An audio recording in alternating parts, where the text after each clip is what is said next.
Good evening, everybody. My name is Alistair, and I'm here to welcome you to this cyber edition of Turning of the Year 2021. Yeah, 2021. I'll say that again, 2021. Doesn't that sound wonderful? You can picture it. You know, when you watch a train disappearing down the line, getting smaller and smaller, till it goes round a corner and fades from you? Well, you can see 2020 a bit like that. There, it's gone and jolly good riddance to it. Maybe it's gone for a rerun in another dimension. Who knows? Well, they're welcome to it. But what an absolute stinker of a year it's been. Who'd have thought it? Back last January, when we were last gathered for this celebration, we were looking forward to 2020 with full binocular vision to the future. Not a worry in our minds. Yeah, well, okay, Brexit, but apart from that, okay, climate change, yeah, but apart from Brexit and climate change, all right, Donald Trump. Okay, apart from Brexit, climate change, Donald Trump. Who'd have thought a great pestilence across the land? A plague of coronas? Don't be silly. Crosses painted on our front doors. No, that'll never happen. Our new Prime Minister will look after us, you know. Confidence where it's due, I say. I must just reference a few points over the past year, just one or two. As someone of a certain age, I will start from the end. It's easier that way. So there was Christmas, and then it was gone. What? What you want me to? Look, I'm busy. Can't you see I'm busy? What you want me to? Oh, and tell everybody to. All right. Okay. Once I've told them, you can go. All right. I'm terribly sorry about that. That was one of the Christmas decoration fairies wanting me to tell you all to unplug your Christmas trees because they're coming round to get rid of them or whatever they do with them. So just unplug your lights and all will be fine. Then there was the substantial meal. Yes, Govey told us that it was a Scotch egg. Now, some of you know that Scotch eggs come in all different sizes. I'll have a mini Scotch eggs and 10 pints, please. So, as a single man living on my own, as there are others in this parish, can I join many bubbles or do I just have to join one and that's it? I did think of setting up an auction and offering me, and then I thought I couldn't take the rejection, so I scrapped that. Then, of course, there was the great car park controversy. Yes, Mrs. Maximum 48 hours, just like that, full stop. Then the notices started to appear on the windscreens, just like those shiny monolith thingies appeared round the world, just out of nowhere. But it was so nice of Teambridge to remind us. I actually did have a well-mannered conversation with a parking person. And when I asked, so when can I return after leaving after my 48 hours? A very reasonable question, I thought. Well, that foxed her for a while. And then I said, look, if you read it as it stands, it could mean that I only have 48 hours to use this car park in my whole life. Again, this foxed her. I'll get back to you, she said, and wandered off. What else? Ah, the aerials on the church tower. Oh, yes. Now, there's a thing. Could it be that the church had an idea of a direct line to the boss or boss S? Enough of this ribaldry. Here's how the evening will run. The great Steve Coxon is in charge of the buttons, and if you get too rowdy, you'll get muted. And we have a whole heap of pre-recorded performances for your enjoyment. We shall play more than one in each section, and I will introduce them. Steve will press more buttons, and off we go. I shall pop back between each section and go on a bit and introduce the next tranche of performers. That's a nice word, tranche, you know. So, to start off the evening, we have Melinda and Maya, who will talk a little bit about Art Raft, which is what this evening is for. And that will be followed by the Morton Community Folk Orchestra with some wintry tunes.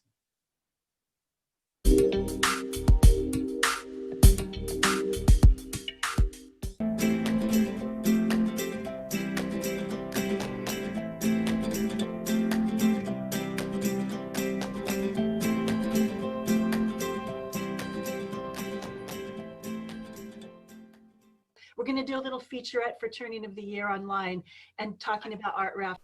Art Raft, well, where do I begin? I was in it more or less from the beginning, and I enjoyed it so much. I started to be part of Art Raft when it went online, really, because Brian needed that sort of support from the technical side. When I was first diagnosed as having Alzheimer's disease, it was like living on the edge of an enormous precipice, and there seemed to be no escape. However, I was referred to Art Raft and found their intervention very helpful. So thanks to Melinda and Maya and Bill and Margaret. Art Raft obviously themed the painting subjects with each month or each session, sent us the pictures, and we had to do the paintings. I found that it helped Brian if I actually sat down and we did it together. And we do all sorts of things. I mean, we made felt out of wool, which I'd never done before. We do drawings, paintings. We did some silk dyeing and other craft work, making cards, and it's fantastic. If anybody thinks about joining the Art Raft, I advise you to do it. Oh, there's one word I would like to add to that, which is stimulating. And let's say something that, you know, is very good, but also it's stimulating.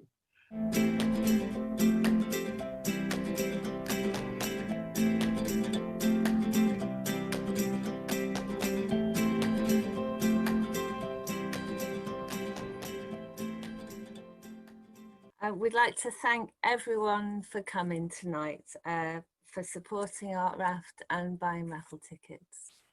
Yeah, so enjoy the performances and we'll see you later on. See you later.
Oh, that was absolutely wonderful.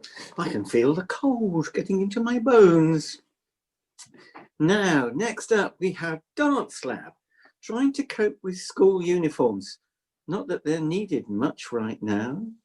And they will be followed by some salutary lessons from Daniel Lionheart and Stanley Holloway, and the return of Albert Bagum.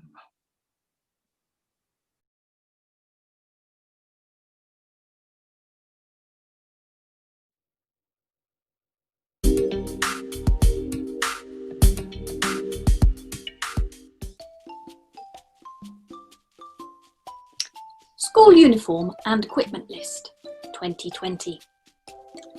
Blazer, £34. White shirt with collar and sleeves that buttons up to the collar and is of sufficient length to stay tucked in. Undershirts, plain white undershirts, no Pam. Plain white plain white undershirts only. Well done, Pam. Very good. College tie, new for September 2020, Year 7 intake.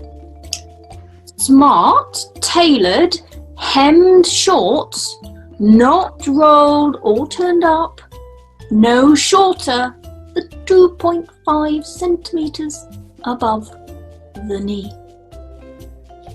Plain flat-soled black shoes or black leather ankle boots. No Pam, plain black shoes, black.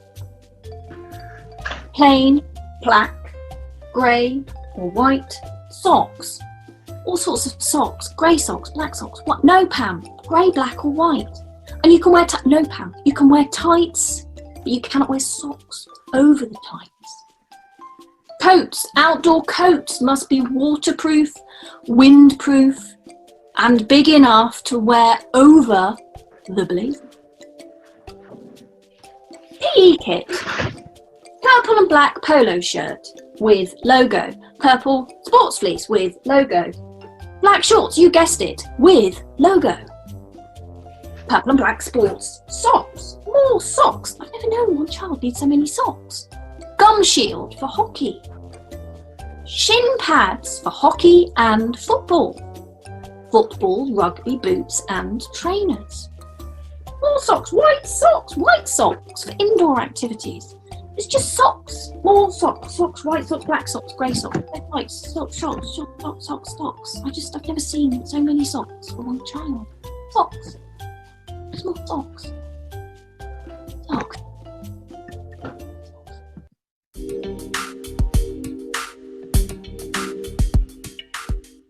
Hello, I'm Daniel Lionheart, and you may remember last year at the turning of the year I told the story of Albert and the Lion, a Stanley Holloway monologue from the 1930s, and this is the sequel. It's called Albert's Return. You've heard how young Albert Ramsbottom at the zoo up at Blackpool one year, with a stick with the horse's head handle, gave a lion a poke in the ear. The name of the lion was Wallace. The poke in the ear made him wild, and before you could say Bob's your uncle, he'd upped and he'd swallowed the child. He was sorry the moment he'd done it. With children he'd always been chums, and besides he'd no teeth in his muzzle, and he couldn't chew Albert on gums. He could feel the lad moving inside him as he lay on his bed of dried ferns, and it might have been little lad's birthday. He wished him such happy returns. But Albert kept kicking and fighting, and Wallace got up feeling bad. Decided 'twere time that he started to stage a comeback for the lad. Then putting head down in one corner, on his front paws he started to walk. And he coughed and he sneezed and he gargled, till Albert shot out like a cork. Now Wallace felt better directly, and his figure once more became lean. And the only difference with Albert was his face, and his hands were quite clean. Meanwhile, Mr. and Mrs. Ramsbottom had gone down back to their tea feeling blue. Ma said, I feel down in the mouth like. Pa said, aye, I bet Albert does too. Said Mother, it just goes to show you that the future is never revealed. If I'd throwed we was going to lose him, I'd not have his boots soled and healed. Let's look on the bright side, said Father. What can't be helped must be endured. Each cloud has a silver lining, as we did have young Albert insured. A knock on the door came that moment, as Father these kind words did speak. 'Twas the man from Prudential. He'd come for their twopence per person per week. When Father saw who had been knocking, he laughed and he kept laughing so. The man said, "Here, what's there to laugh at?" Pa said, "You'll laugh, and all when you know." Excuse him for laughing, said Mother, but things happen so strange. Our Albert's been et by a lion. You've got to pay us for a change. Said the young man from the Prudential, "Now come, let's understand this. You don't mean to say that you've lost him?" Pa said, "Oh no, we know where he is." When the young man had heard all the details, a purse from his pocket he drew, and he paid them with interest and bonus, the sum of £9 4 and 2. Pa had scarce got his hand on the money, when a face at the window they see, and Mother cried, Look, it's Albert!" And Father said, "Aye, it would be." Albert came in all excited, and started his story to give, and Pa said, "I'll never trust lions again, not as long as I live." The young man from the Prudential to pick up the money began, but Father said, Wait a moment. Don't be in a hurry, young man." Then giving young Albert a shilling, he said, "Here, pop back to the zoo. Get your stick with the horse's head handle and see what the tigers can do." Thank you. Up lad, it's to Albert, and a cautionary tale I'll tell you too. Right, school uniform. God, I remember school uniform, going off to boarding school. 3 of everything. 1 in the wash, 1 in the drawer, and 1 to wear. And then there was Miss Bodmin, the scourge of the junior dorm linen room.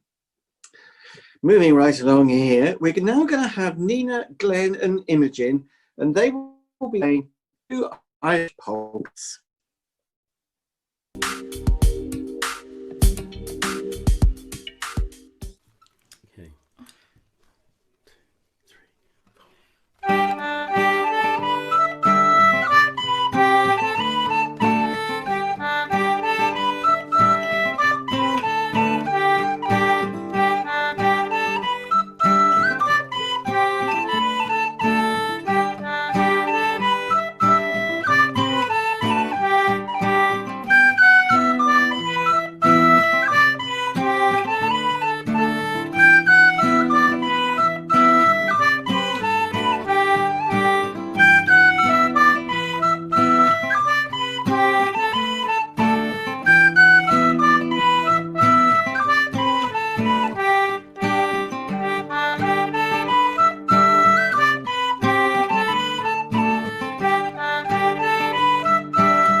Oh, that was absolutely wonderful. Thank you very much. Now, as you know, we have in Morton some very interesting characters. You know who I mean, no names. However, there is one such person I must mention. He is a great man of standing in the community, except when drink has been taken. And he is a man of great taste, particularly when the ladies are concerned. Who am I talking about? None other than our great nonagenarian, Mr. Alan Bennett. And he will guide us through something with great insight. There are times when the need to go off planet gets a bit too much. So we have flute salad coming up after Alan.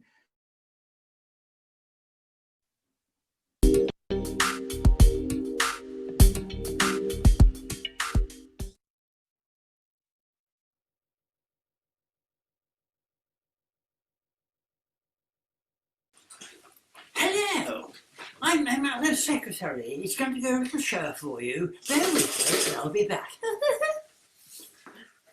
Everyday sensible glasses these are. You know, a bit flashy but sensible. Things you do for stupidity. Yeah.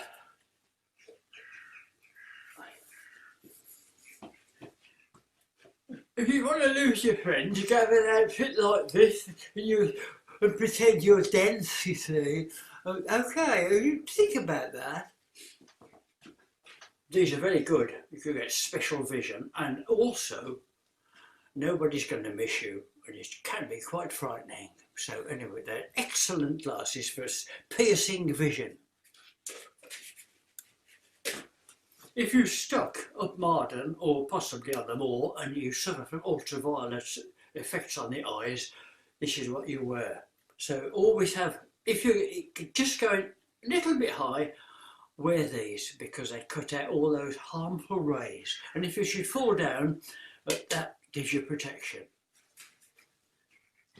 Now these are Parnays. These are Posnays. Now they're very fashionable, but the only trouble is it closes your nose up and you can't talk properly. But these used to be very popular just before the war, you know.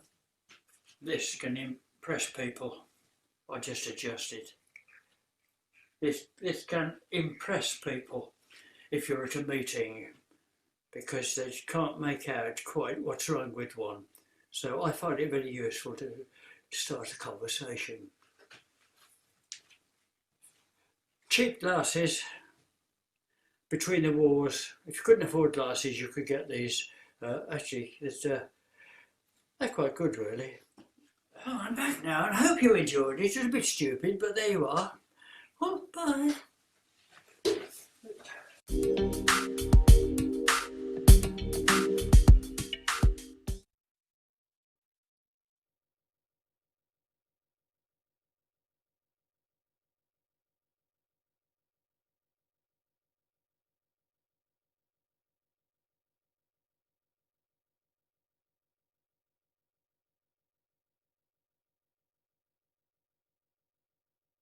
Glory to the number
Ah, yes, the great conjunction, Jupiter and Saturn moving into Aquarius.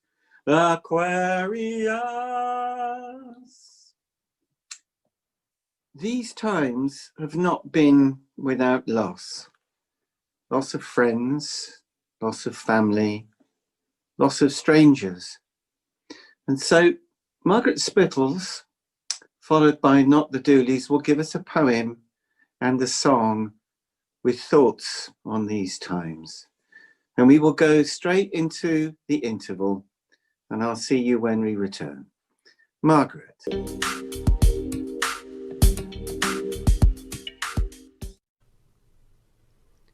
Hello, good evening.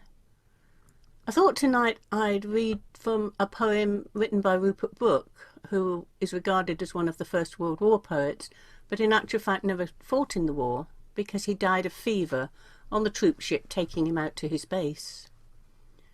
It's called a Thenodie, which is a lament for things lost and is quite a sombre poem. But we've had quite a sombre year. And I think it's rather a clever poem and a lovely poem as well. The Funeral of Youth by Rupert Brooke.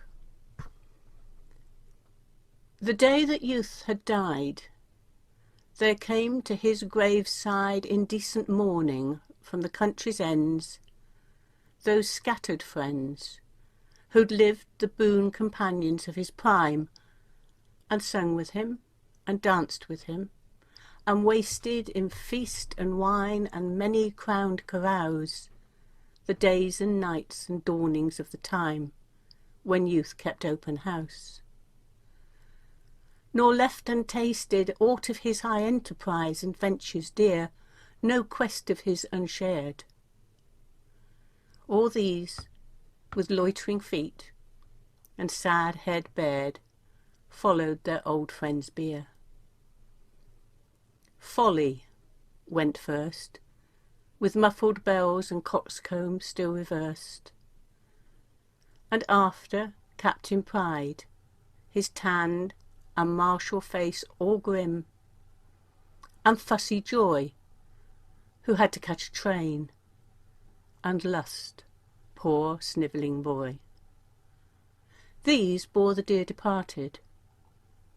Behind them, broken-hearted, trailed Grief, so noisy a widow that all said, had he but wed the elder sister, Sorrow, in her stead. And after trying to soothe her all the time, the fatherless children, colour, tune, and rhyme. The poor lad rhyme ran, all uncomprehending.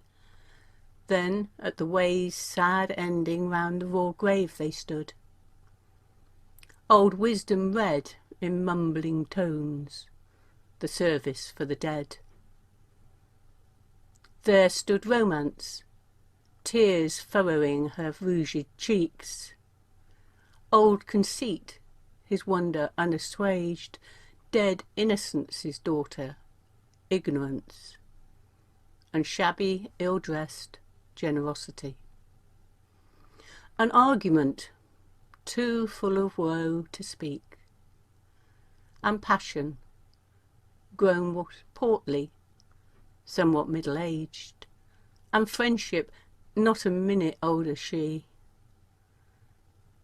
Impatience, ever taking out his watch, and Faith, who was deaf and had to lean to hear old Wisdom's endless drone. Beauty was there. Pale, dry-eyed in her black, she stood alone. Poor mazed imagination, fancy wild, ardour the sunlight glinting on his greying hair. Contentment, who had known youth as a child and never seen him since. And Spring came too, dancing over the tomb, and brought him flowers. She did not stay for long. And Truth and Grace and all the merry crew, and laughing winds and rivers and lithe hours, and Hope the dewy-eyed, and sorrowing Song. Yes, with much woe and mourning general, they all came to dead youth's funeral. For even those were met once more together all, who erst the fair and living youth did know.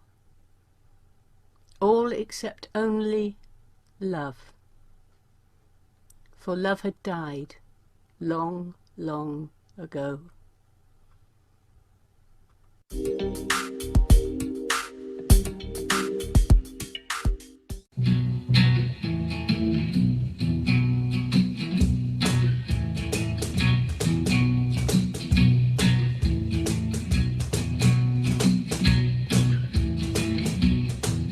For those afraid of dying, for those afraid of war, for those who should be flying, for those who know the score, for those who live in sorrow, for those who live in sin, for the mighty and the strong, when they think of how they've been.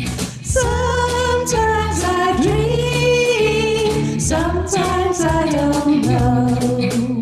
Waking I seem to find a way to go.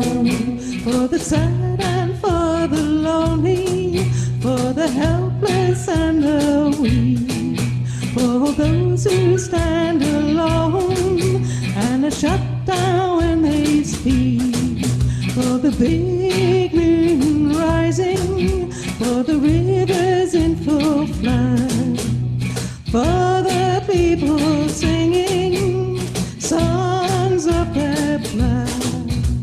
Sometimes I dream, sometimes I don't know. Waiting I seem to find a way to go.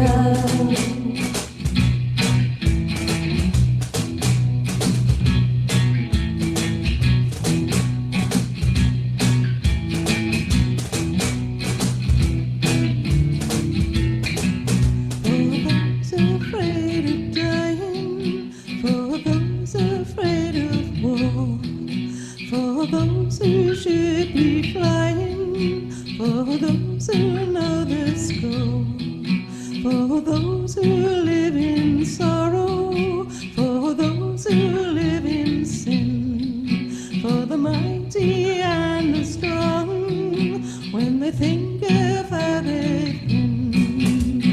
Sometimes I dream, sometimes I don't know. Waking I seem to find a way to go. Sometimes I dream, sometimes I don't know. Waking I seem to find a way to go.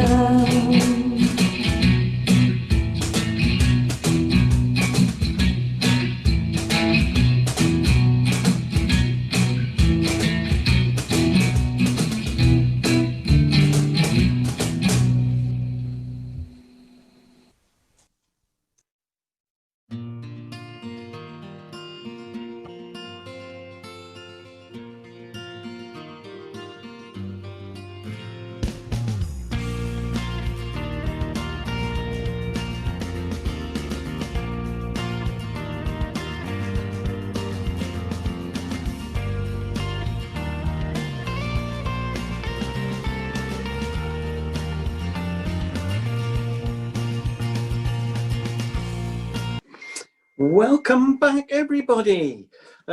Right, may I remind you that raffle tickets are still available until midday tomorrow through Green Hill.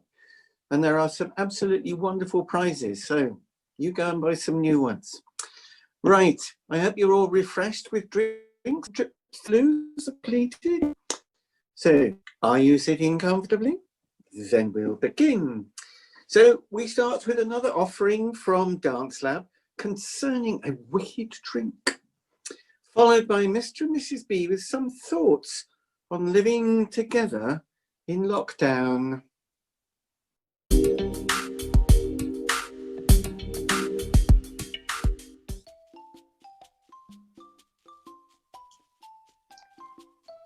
Quarantini. This delicious little number comes packed with some delightfully common ingredients for all of those of you in lockdown. Add bubbles to suit, and you've got yourself an absolute star of a cocktail. We've had way too many of these, perfecting the ultimate quarantine cocktail. Method: add Cointreau, gin, apple juice and cranberry juice into a cocktail shaker with ice. Shake well for 10 to 15 seconds or until the outside of the shaker becomes frosted. Strain into an ideally chilled cocktail glass. Top up with champagne. Garnish with a slice of apple, and as a nod to the days of a lockdown, a mini toilet bowl on a cocktail stick. And serve. It's really lovely. It's great.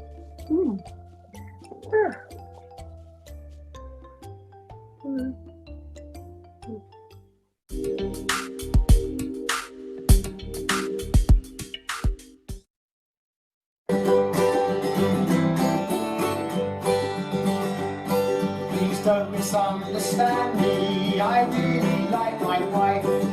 She's so very lovely and beneficial to my life, that I usually see her 2 hours a day, occasionally a bit more. But 24/7 with no end in sight is becoming quite a chore. I really like my husband, he's got some worthy traits.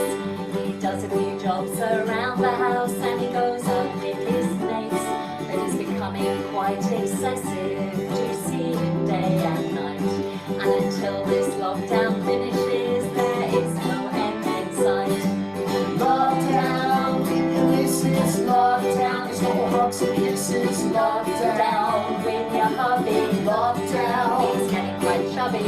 Lockdown, with your wife, lockdown, she's taking over my life. Lockdown with your spouse, get me out of this house. Now before this lockdown started, she was very pleasant.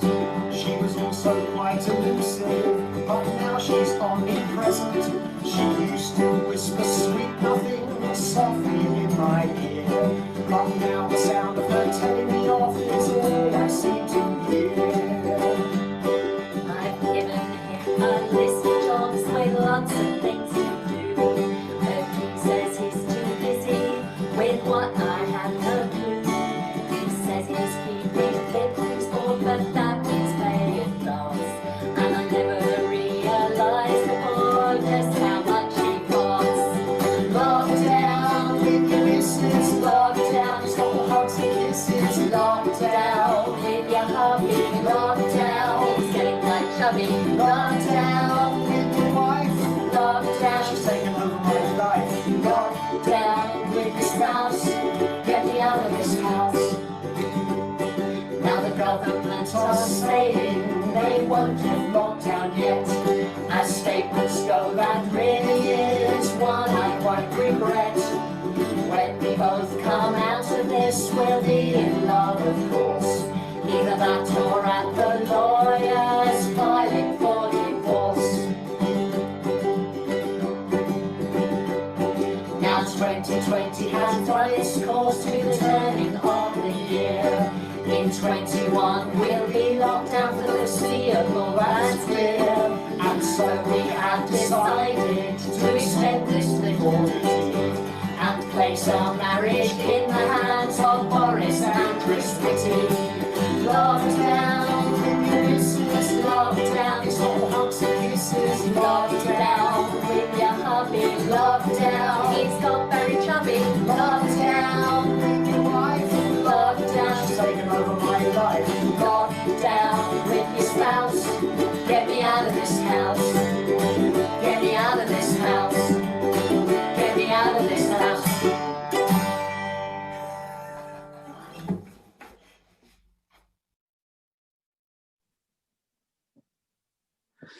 Oh, Mr. and Mrs. B, we love you dearly.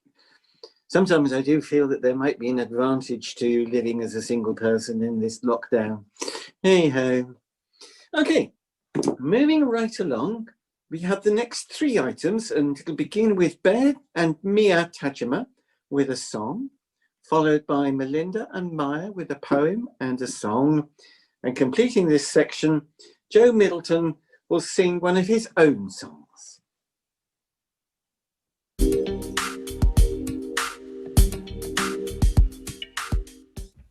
Hello, I'm Ben. And I'm Mia. And we're here to do our song for you. It's Winter Long by Neil Young. This is our version.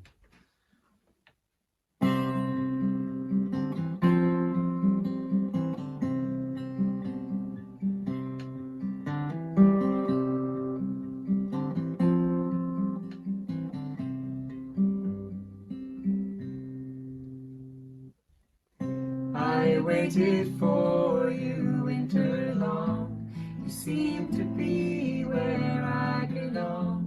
It's all illusion anyway. If things should ever turn out wrong, and all the love we have is gone, it won't be easy on that day. Waiting to follow through the dreamlight of your way is not so easy for me now. After time has passed away, things we thought of yesterday come back now, come back now. Oh, oh. I waited for you winter long. You seem to be where I belong. I waited for you winter long. You seem to be where I belong. Waited for you winter long. You seem to be where I belong. Waited for you winter long. You seem to be where I belong.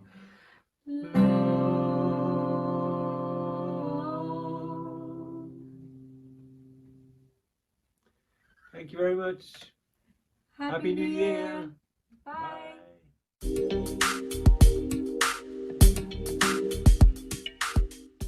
Keep well through the long nights and keep warm through the cold time. In the deep heart of the midnight, light a candle for the dawn.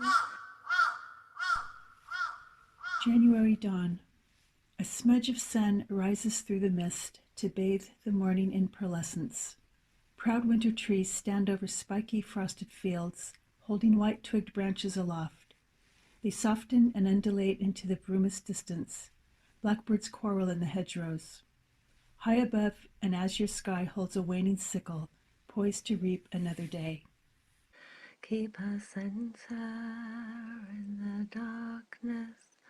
Keep a vigil through the silence, and remember to remember. Solstice dawn.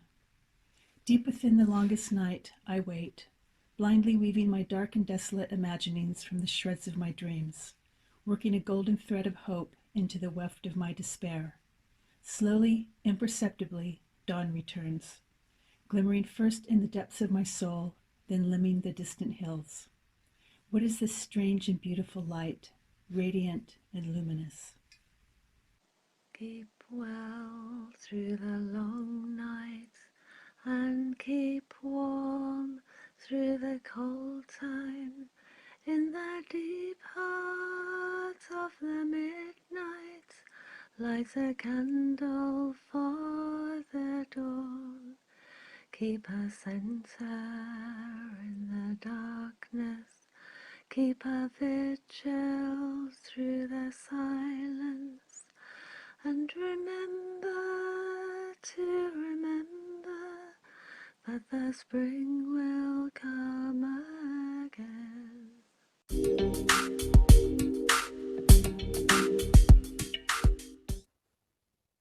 Hi, my name's Joe, and this is a song I've recently written called The Spider and the Fly.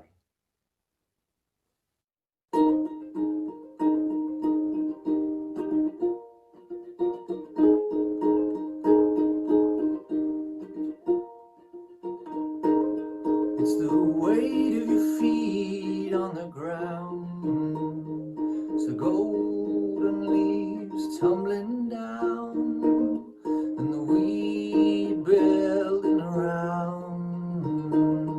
It's the robin's lonely song cast across the frozen pond, and the weight of the morning dew, and the glass that you can see through. Still the breeze soaking wet is your hair.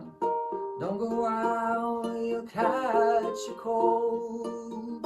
Steals our breath as it floats in the air. You and I are growing old. I feel the time in my bones.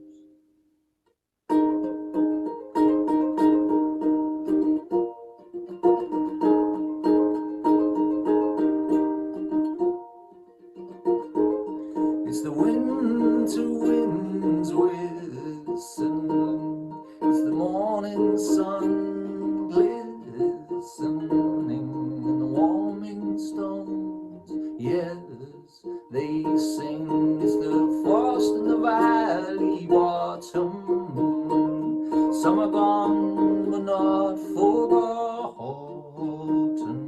It's the nests and dens in the ground, it's the silhouette trees bursting green all around. Still the breeze soaking wet is your hair. Don't go out, you'll catch a cold. Steals our breath as it floats in the air. You and I are growing old, and I feel the time in my bones. But your face doesn't change, stays the same, and those lines, they get deeper every day, and this feeling won't go away.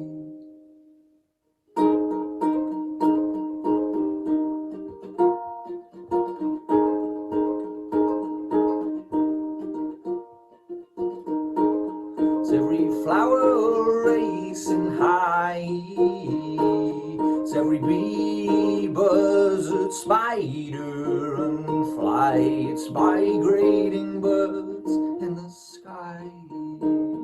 It's the still wind before the breeze, carrying wishes on dandelion seeds. It's the first day you felt real love, and the day when you knew they'd had enough. Still the breeze soaking wet is your hair. Don't go out, you'll catch a cold. Steals our breath as it floats in the air. You and I are growing old, and I feel the time in my bones.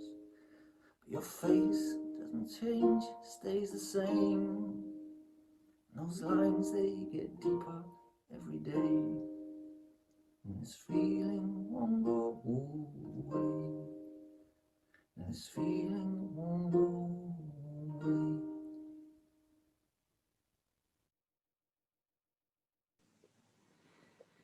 I find it's nice to just allow the mood of the song just to hold it there in the moment. That was lovely. It was really gorgeous. Okay, now we're getting very good value out of Dance Lab tonight with their next interpretation of Yum Yums. Whatever they are, we shall see. That will be followed by Joe Richmond Coggan who will read a poem by Pam Ayres called The Dinner Party.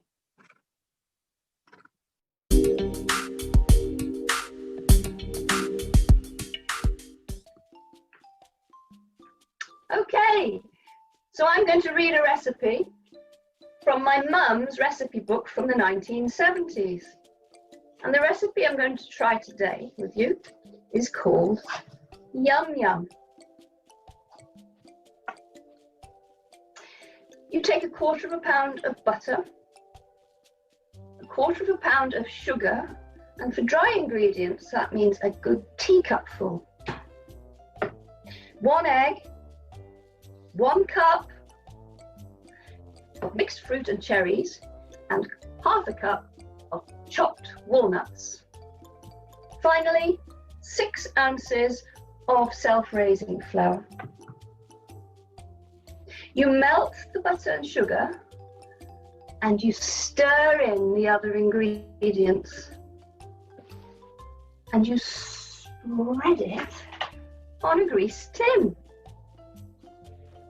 Bake in an oven for 30 minutes at 310 degrees and leave in the tin after cooking until it's nice and cool. When cool, you cut it into pieces and all that's left is for you to enjoy a goodly piece of yum yum.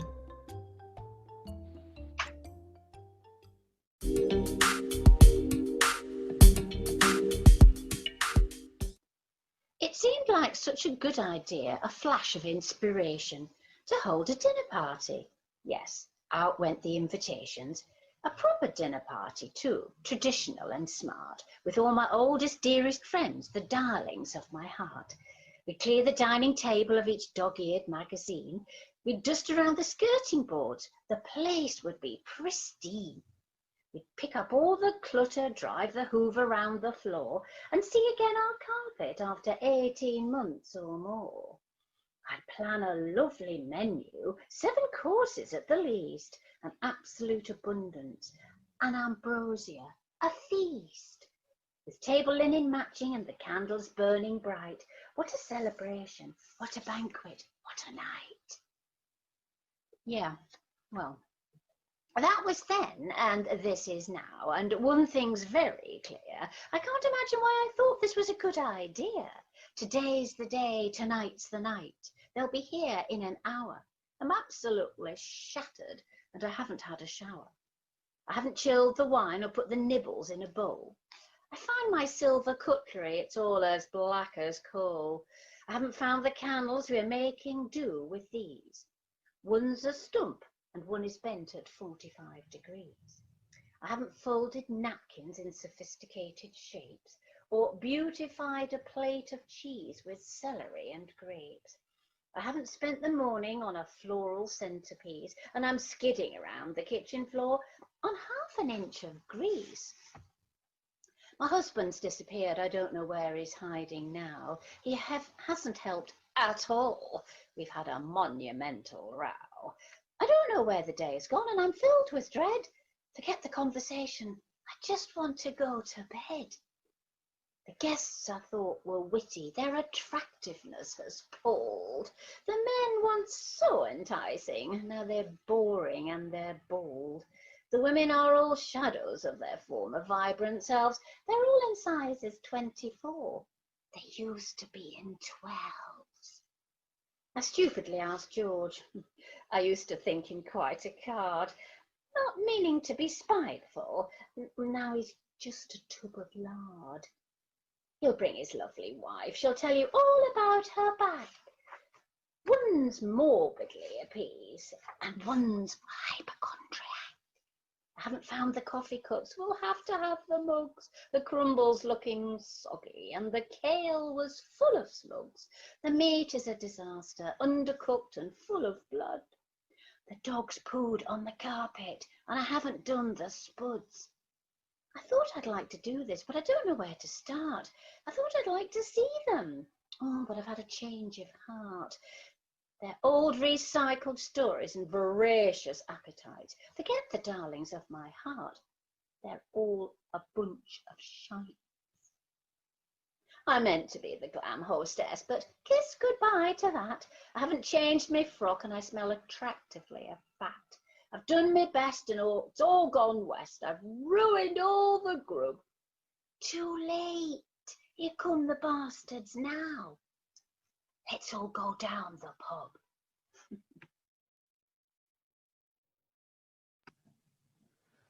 Ah, I must say a nibble of yum yum and a dinner party sounds very enticing. We will get back to them shortly, I do hope. Now, ladies and gentlemen, non-binaries, trans, he's, hers, hims, and any other pronoun preferred, hoping that I've not missed anybody out.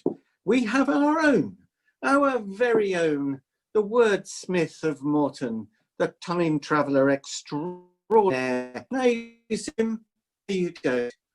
Yes, we have Mr. Ian Mortimer, reading from his latest volume, The Time Traveller's Guide to the Regency Britain, a sort of Blackadder with extra research. Copies of the book must be available somewhere.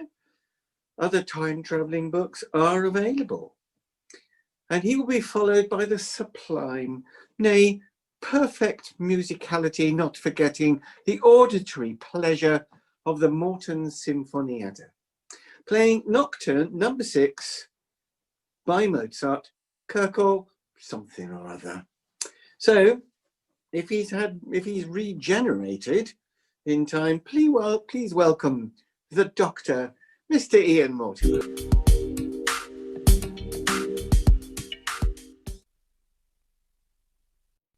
Hello. I know it's very unlikely that you will find yourself in Regency Britain, that's between 1789 and 1830, but just in case you do, you'd be well advised to read The Time Traveller's Guide to Regency Britain before you go, where I tell you about how to get by in that period. And I'm going to read to you a little bit about language, so you can get on with the locals. In previous ages, you'd have found a visit to Britain problematic on account of the different languages spoken. You'll be pleased to hear that's no longer an issue. With the exceptions of some Gaelic-speaking Highlanders and Welsh speakers, most Regency people will understand your English and vice versa. Yes, you will find some dialects a little tricky. No one's going to pretend that Scots and the Devon dialect are easy. But even before the start of our period, Dr. Johnson notes that in Scotland, the great, the learned, the ambitious and the vain all cultivate the English phrase and the English pronunciation. And in splendid companies, Scotch is not much heard except now and then from an old lady. There are, however, a few complications, not the least of which is the slang. This isn't only used by the lower classes. The well-to-do have their own abbreviations and linguistic peculiarities. For example, the term crim-con stands for criminal conversation, meaning the evidence of an adulterous affair. You'll hear the upper classes refer to the haut ton, the fashionable set, Cheney, which means China, and Corinthians, who are fashionable men about town. Ordinary Londoners have slang words for everything, particularly women of easy virtue. Ladybirds, wantons, trollops, bachelor fare, light skirts, barks of frailty, Paphians, Cythereans and Denimons are just a few. In addition, in male conversation, straw chippers are ordinary women, a bit of muslin is a more attractive woman, a fair Cyprian is a rather special young lady, and a prime article is a born-again Kitty Fisher being the 18th century equivalent of Marilyn Monroe. If you hear the phrases blue ruin, strip me naked, or flashes of lightning, the speaker is talking about gin. A flash house is a pub used by criminals. Free traders are smugglers. Gingerbread, blunt, dibs and rhino are all words for money. A windsucker is a bore. A snider is a tailor who happily allows you to put your new clothes on credit, but then charges an extortionate rate of interest. A gull groper is a moneylender. Punting on River Tick means to be in debt. Tap-hackled and bosky both mean drunk. My own favourites of all the slang phrases of the period are to lush some slop, which means to drink tea, and slubberdigullion, which according to Captain Gross's Dictionary of the Vulgar Tongue, published in 1811, means a dirty, nasty fellow. Happy New Year.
That was lovely. But honestly, you know, you spend ages preparing for something like this, and you've got this moment to slip in some witticism, and then you go and mess it up.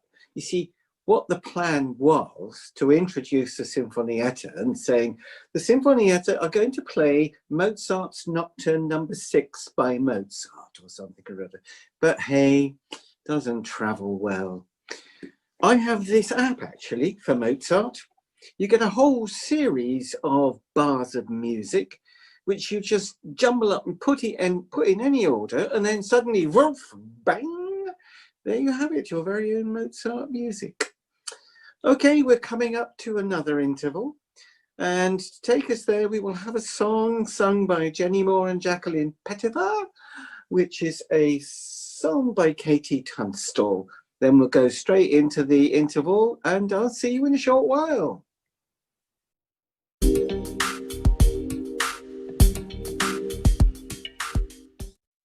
Hello everybody, Happy New Year! We're going to sing a song for you today. It's called Heel Over by Katie Tunstall.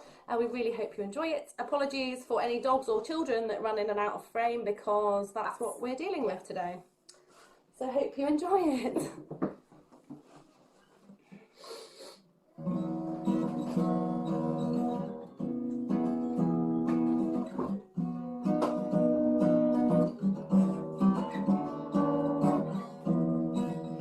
Very difficult to see why you are the way you are. It doesn't take a genius to realize that sometimes life is hard. It's gonna take time, but you just have to wait. It's gonna be fine,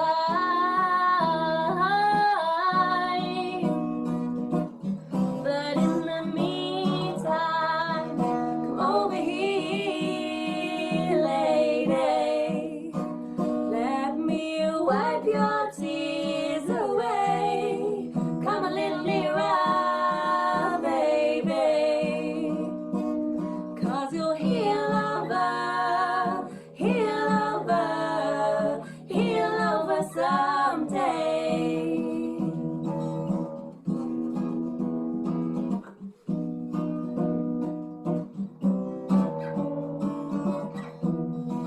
I don't want to hear you tell yourself that these feelings are in the past. No, it doesn't mean they're off the shelf, because pain is built to last.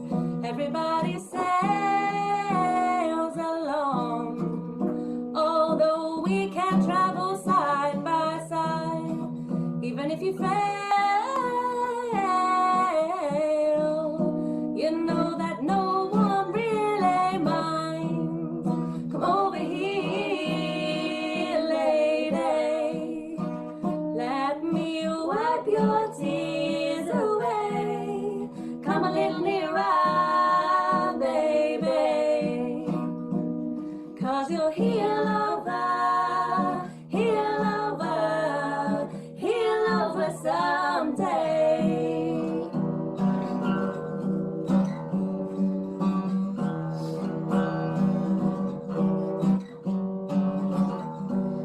Don't hold on, but don't let go. I know it's so hard. You've got to try to trust yourself. I know it's so hard, so hard, yeah. Over here, lady. Let me wipe your tears away. Come a little nearer, baby, 'cause you'll heal over, heal over, heal over someday.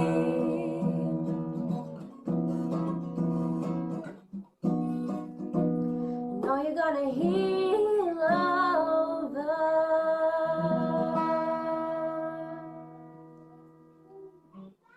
Hope you enjoyed it. Bye. Bye.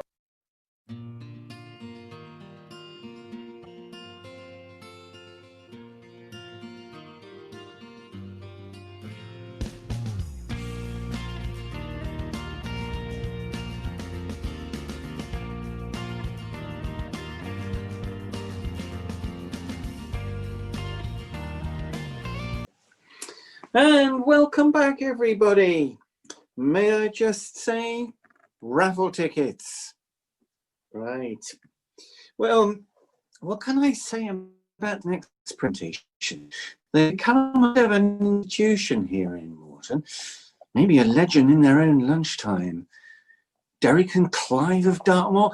No, but not for our tender ears. So tonight, with yet another outing of our Pete and Dud, yes, it's not only John, but also Dan.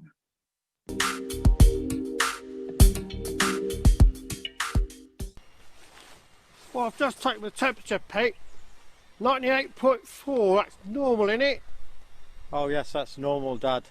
That's a terrible thing to be at this time of year. Yeah, suspicious, innit? Not many people are normal at this time of year. I hate having a cold. Why are we plagued by germs? How dare you say that? How dare you say that God is plaguing us with the germs? It's the other way round. The germs are plagued by us. The germs were the first things to be invented. The germs were created before anything else. Really? That's right. He said, let there be germs. And there they were, millions of them, swimming all over the place. Swimming around, having picnics, having fun, having a whale of time. And then after a few million years, God got bored with them, because he couldn't really see them from his lofty perch. So he created the human being. And then, of course, they had to fly around up people's nostrils and creep all over the place. And I don't like it one little bit. Well, I bet they don't like it. I mean, they're everywhere, aren't they? They're omnipresent, Dad. Omnipresent. Yeah, they're in the air, they're in your bed, they're in your socks. Only the other day, Mr. Riley sat on a germ-ridden radiator and contracted Polaroids. Polaroids, yeah, they're the ones that develop in 8 seconds. That's the worst kind of disease. Still, if it wasn't for all these terrible diseases and tornadoes and things that happen, then we wouldn't enjoy ourselves when we don't have a disease, would we, Dad? True enough, though, Pete. But Pete, what I don't understand though is how come in this age of technological miracles and all that, and going into space and loony probes and everything, how come there's no cure for the common cold? Oh, the common cold was cured a few years ago, Dad. A cure was invented by Mr. Wainwright of Newton Abbot. He discovered it in a bowl of fig jelly. It was some horrible mould of some type, and he wrote off to Boots the chemist. And the next day 2 burly men arrived from the British Handkerchief Association, and they bunged him 2 million quid in used notes. And now he's off in the Bahamas, sunning himself with some floozy or other. Terrible, isn't it? Oh, terrible, yeah. I'll tell you what though, there's some wonderful cures about. Only the other day I was reading Hello magazine in the medical section about this wonderful system they've got in China. In the medical section, yeah. In China they've got a wonderful system called agriculture. That's acupuncture, Dad. It's acupuncture. It's the Chinese science of the pin, and a wonderful science it is too. Wonderful science. The Chinese.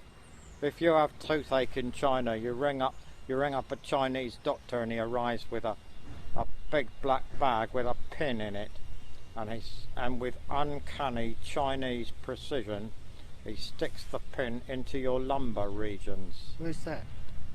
That is the technical medical term, Dad, for the bum. And he sticks the pin into your bum, and the pain in your jaw and your teeth, that all goes, and then you just got a pain in your bum. Toothache's gone, but bum ache. Bum ache, and then to get rid of the bum ache, he sticks the pin in your knee, so you've got knee ache. And he goes round you forget about the pain in your bum, dear, and then it goes round the whole body. It goes around the whole body. Yeah. Whole body, Dad. One step ahead all the time. One step ahead all the time. Yeah. And then when you've done the whole body, then he gives you the pin and says go out and stick it in other people.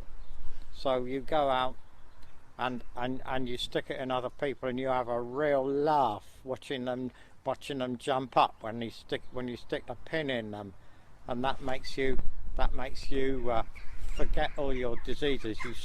You stop hurting and you start enjoying other people's diseases. Oh, but I tell you what though, Pete, there's some wonderful cures on our side of the Atlantic as well, the old folk cures. Folk cures are gypsy cures. Yeah, as you know, my mum is a part-time gypsy. She's a Romany, is she? Yeah, but she wasn't built in a day. No, I expect she took 9 months like everybody else. No, it was a joke, Pete, but never mind, I'll tell you about it later.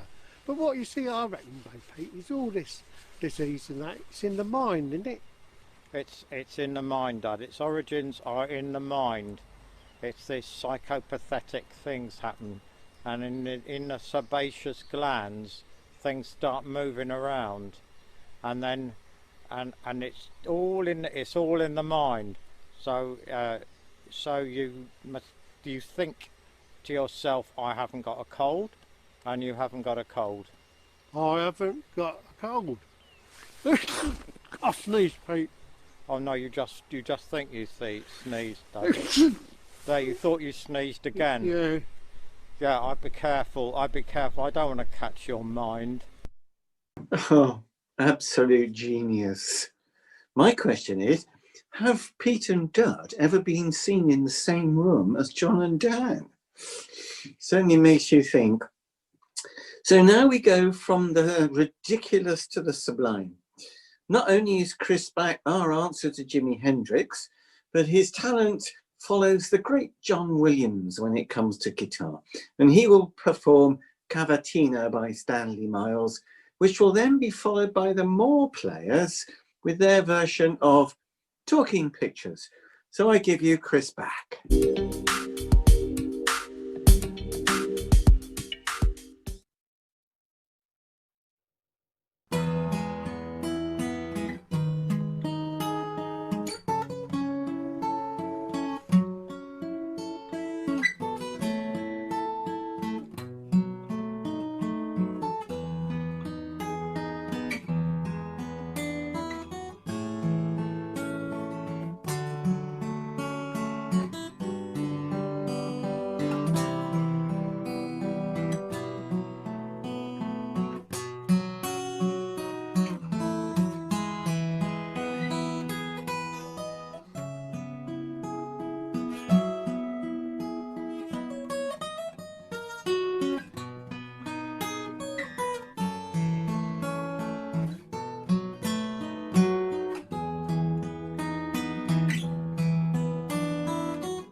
festive salutations to one and all onlookers and admirers, and even to those that only give a fleeting glance. But then that's our symbiotic relationship, isn't it?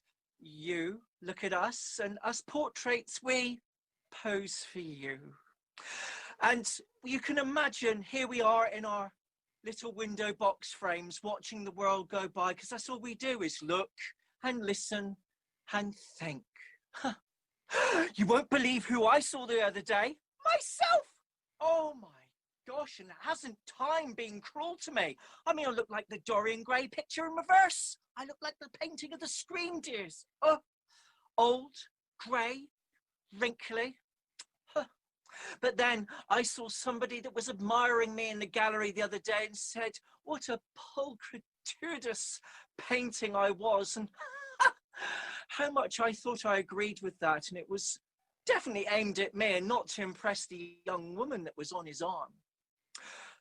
Oh, I can see another group coming along. You better move along, dear, better move along, because I want to give everybody the opportunity to look at my wonderful, alluring, magnificent paint strokes.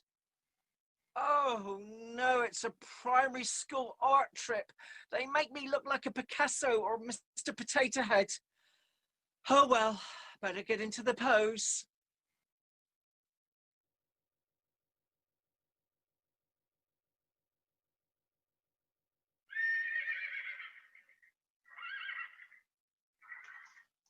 My name is Sebastian Droslin Edward Greville Fortescue. Such grand lineage and top-notch gene pool you will find hard to beat these days. My owner is none other than Lady Ponsworthy, or Tiggy to her friends. Here I am raising funds for the wonderful club that is All Pony. Yes, the Pony Club. The hoi polloi will jump at the chance for a photograph with yours truly, but will have to pay handsomely for the privilege. My tack is beautifully clean and shining in the sun, as is my stunning chestnut coat.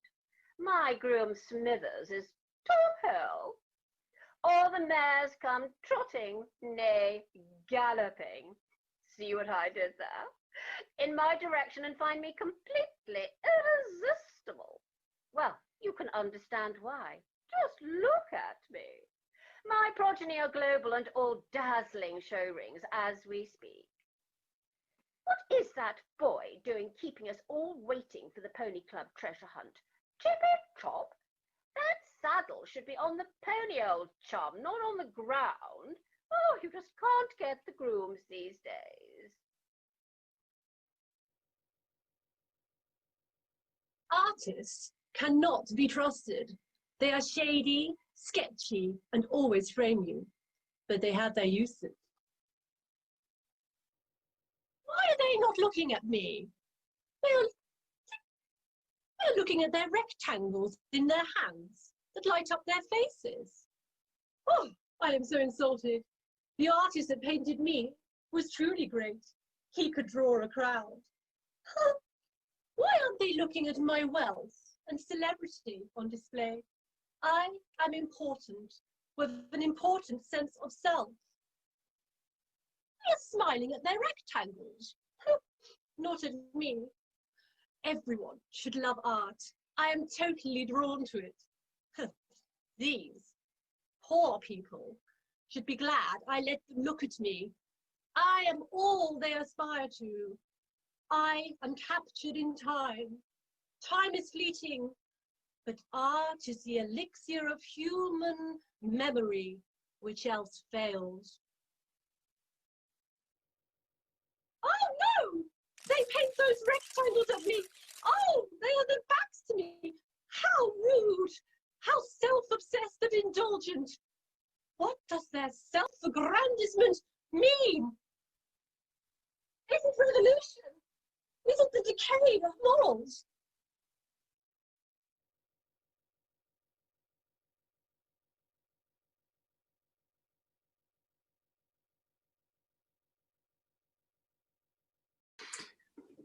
Well, let's hope they're not the picture of Dorian Gray, shall we? Okay, We are now about to enjoy our own landscape, our own Dartmoor, both in song and in painting. James Goodwin and Annie McGee will sing River in the Rain, followed by Nicola Kingsbury, who will take us into her world of painting and her Dartmoor landscapes.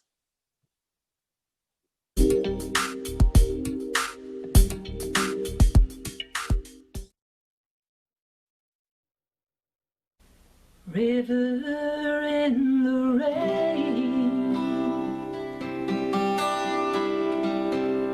sometimes at night you look like a long white train, winding your way away somewhere. River, I love you, don't you care?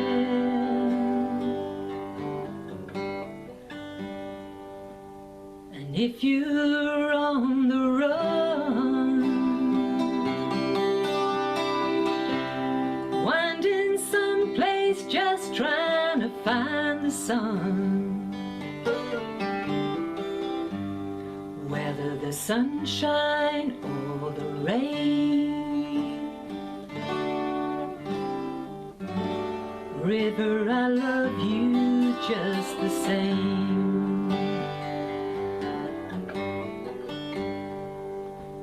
But sometimes in a time of trouble, when you're out of hand and your muddy bubbles roll across my floor, carried away the things I treasure, hell, there ain't no way to measure why I love you more than I did the day before. River in the rain, sometimes at night you look like a long white train, winding your way away from me. River, I've never seen the sea.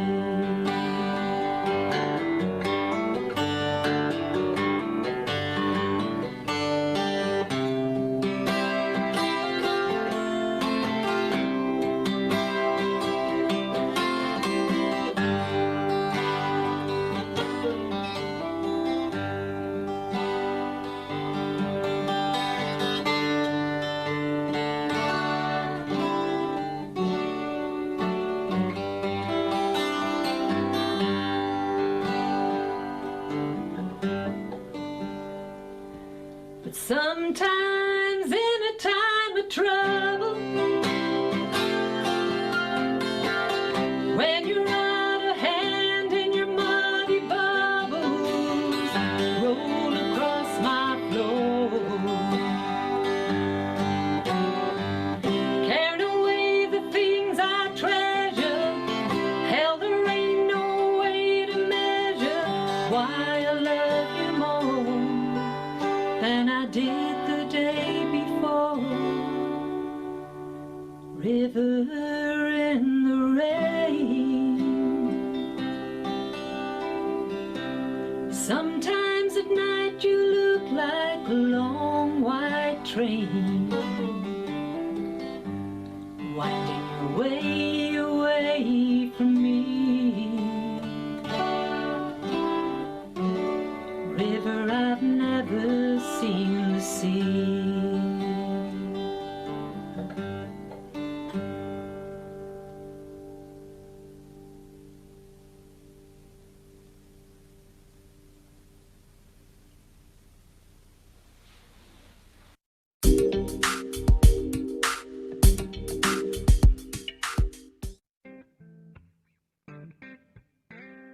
Good evening.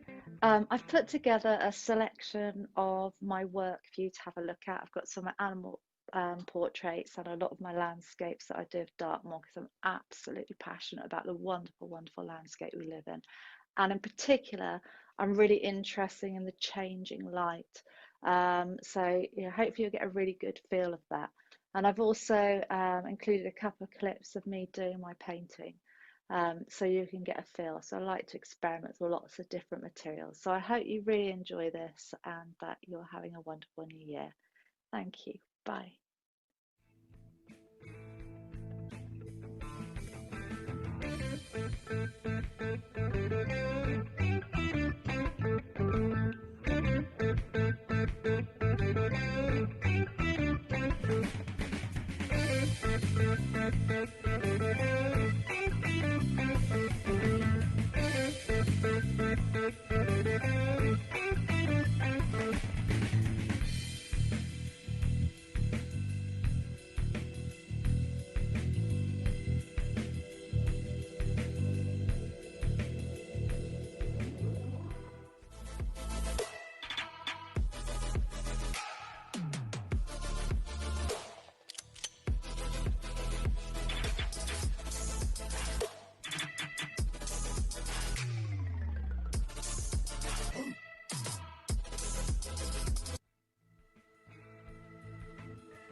Oh, what absolutely wonderful paintings. We are so lucky to live in such a beautiful, wind-swept, snow-dusted, granite-toured, sometimes bleak, sometimes sunlit landscape. Our landscape, not to be owned, but to be felt in boot-shod feet and in our very hearts, to be nurtured, to allow to continue to grow for us all. We now come to our last two performances of the evening. And we shall have Marie and Dickon, who will be singing the song Beyond the Broken Glass by Hazel O'Connor. And that will be followed by Dartmoor Harmony singing The Parting Glance.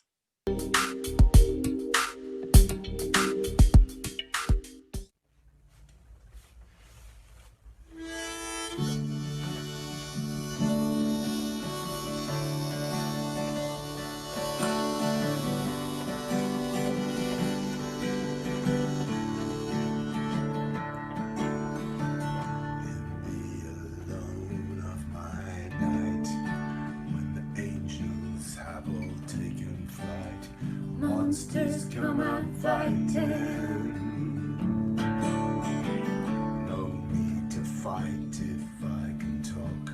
No need to run if all I need to do is walk on the path of lightning.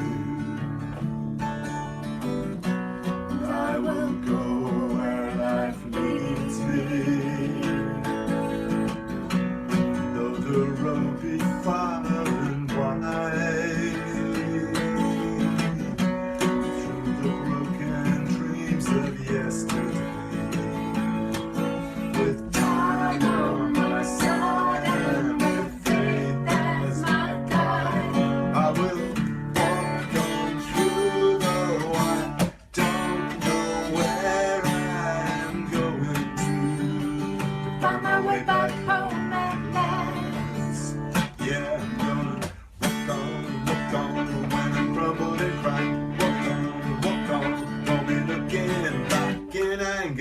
Walk on beyond the broken glass.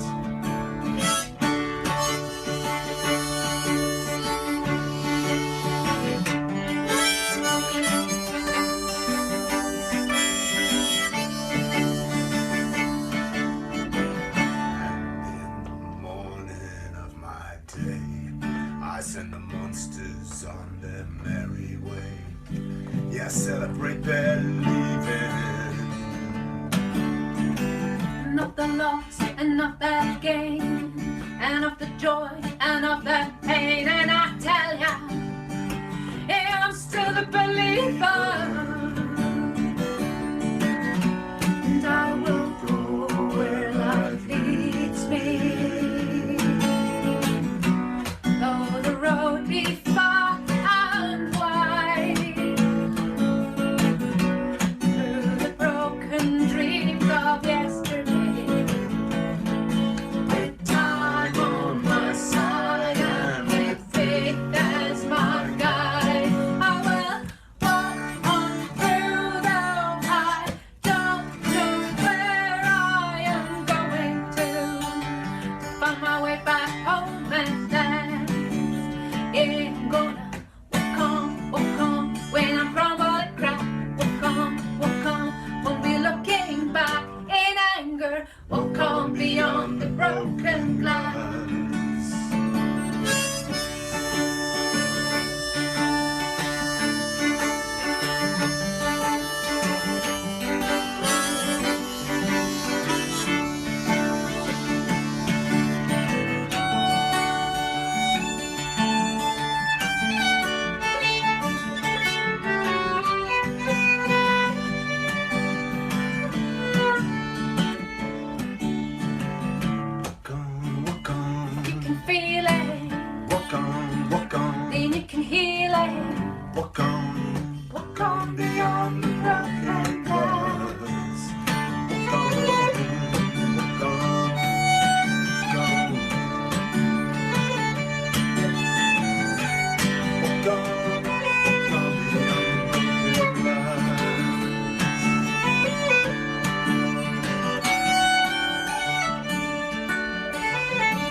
Well, what a fabulous evening we've had, and you'll agree with me that we've been given such wonders tonight.